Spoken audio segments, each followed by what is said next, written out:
എൻ്റെ ചോദ്യം താങ്കൾക്ക് വ്യക്തതക്കുറവ് ഉണ്ടാക്കി എന്ന് താങ്കൾ ആദ്യമേ സൂചിപ്പിച്ചത് കൊണ്ട് ഞാനൊന്ന് പറയുകയാണ്. എനിക്ക് വ്യക്തതക്കുറവില്ലാത്തതല്ല. ഞാൻ കഴിഞ്ഞ ദിവസം തന്നെ ആവർത്തിച്ച് ചോദിച്ചിട്ടും ഉത്തരം കിട്ടാത്തൊരു ചോദ്യമാണ്. മാധ്യമങ്ങൾ ദിവസവും വി.ഡി. സതീശനോട് ചോദിച്ചിട്ടും ഉത്തരം കിട്ടാത്തൊരു ചോദ്യമായതുകൊണ്ടാണ്. അതിന് വേറൊരു തരത്തിൽ മാറ്റി ഫ്രെയിം ചെയ്ത് ചോദിച്ചാൽ എങ്ങനെയിരിക്കും എന്ന് മാറ്റിയപ്പോഴുണ്ടായ ആശങ്ക മാത്രമേ ഉള്ളൂ. അല്ല, ചോദ്യത്തിൽ പ്രശ്നമൊന്നുമില്ല. ചോദ്യം ഇതാണ്: ഗോൾവാൾക്കറുടെ ജന്മശതാബ്ദി ചടങ്ങിൽ എന്തിനാണ് വി.ഡി. സതീശൻ പങ്കെടുത്തത് എന്ന ആ ചോദ്യം ഇപ്പോഴും ഉത്തരമില്ലാതെ കിടക്കുന്നു. അതിങ്ങനെ തിരിച്ചടി ആയതുകൊണ്ടാണോ ഡീൽ എന്നുള്ള പരിപാടി ഇന്ന് വി.ഡി. സതീശൻ ഒന്ന് മയപ്പെടുത്തിയത്? ഡീലിലേക്ക് എല്ലാ ദിവസവും ഇറങ്ങിയിരുന്ന അദ്ദേഹം ഇപ്പോൾ ഡീലിൽ ഇറങ്ങാതിരുന്നത് ഈ ചോദ്യം അവിടെ കിടക്കുന്നതുകൊണ്ടാണോ? ഡീലിന്റെ പേരിൽ അദ്ദേഹം തിരിച്ചടി നേരിടുന്നുണ്ടോ എന്നതാണ് ചോദ്യം. അങ്ങക്ക് എന്തും അങ്ങയുടെ ഭാവനയ്ക്ക് എന്തും ആകാം.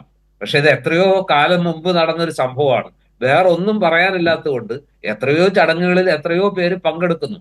അതിനകത്ത് അതൊരു ഒരു എന്താ പറയുക, അതിന്റെ മുമ്പിൽ 90 ഡിഗ്രിയിൽ കുനിഞ്ഞു നിന്ന് വിളക്ക് കത്തിച്ചു, അല്ലെങ്കിൽ ആ പരിപാടിയിൽ പങ്കെടുത്തു.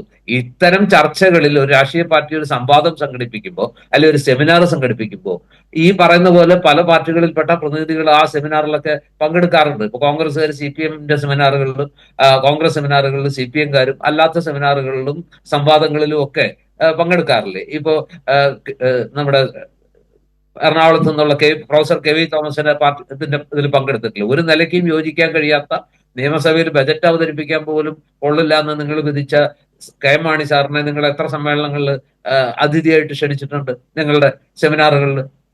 അപ്പൊ അതൊക്കെ ഒരു പതിവാണ്.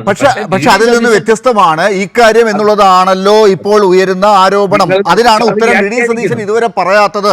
2001-ലും 2006-ലും RSSന്റെ വോട്ട് വാങ്ങാൻ വേണ്ടി പല RSS നേതാക്കളെയും അദ്ദേഹം പോയി കണ്ടു എന്നും ഈ ചടങ്ങിന് പോയി ഉദ്ഘാടനം ചെയ്തു എന്നും, അതിൽ കുനിഞ്ഞു നിന്നതിനെ കുറിച്ചല്ല, അദ്ദേഹം 90 ഡിഗ്രിയെ കുറിച്ചാണ് പറയുന്നത്.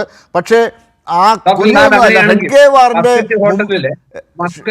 ഗോൾവാൾക്കറിന്റെ ചിത്രത്തിന് മുമ്പിൽ നിലവിളക്ക് കൊളുത്തി അദ്ദേഹം ആ ചടങ്ങ് ഉദ്ഘാടനം ചെയ്തത് എന്തിനാണ് അദ്ദേഹം ഇതുവരെ വിശദീകരിച്ചിട്ടില്ല. ഇപ്പോൾ അതുകൊണ്ട് അദ്ദേഹം ഡീൽ എന്നുള്ള ഒരു വിഷയം തന്നെ മാറ്റുന്നു എന്നതാണ് ചോദ്യമാകുന്നത്.